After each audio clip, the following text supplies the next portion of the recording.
हाँ शीशा नियन दिलवा हमर करके चली गेले जान हमर करके चली गेले जान।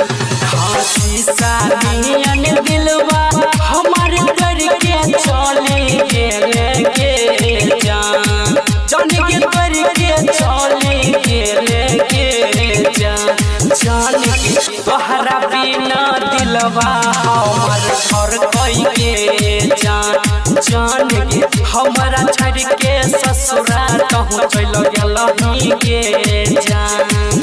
हाँ शीशा नियन दिलवा हमर करके चली गेले जान जान के करके चली गेले जान के तोहरा बिना दिलवा हमर घर कोई के जान के हमरा छोड़ के ससुरा कहूँ चल गेलही के जान। Mix by Narad Yadav. हाँ शादी तोहर भेलो हमरा किए नहीं बतलही के जान हमरा किए नहीं बतलही के जान।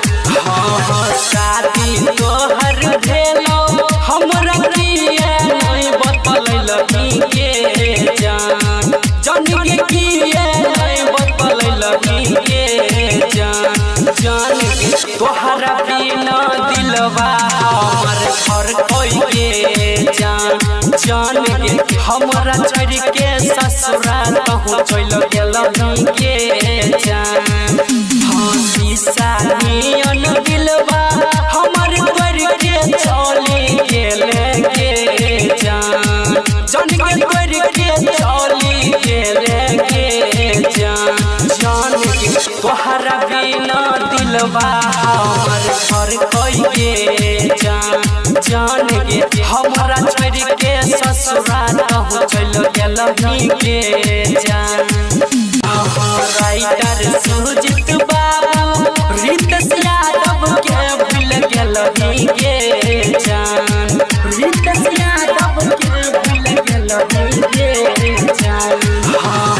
राइटर सुजित बाबू धर्म अमृत के भूल गेलही के जान के अमृत के भूल गेलही के जान के तोहरा बिना दिलवा हमर घर कोई के जान के हमरा छोड़ के ससुरा कहूँ चल गेलही के जान।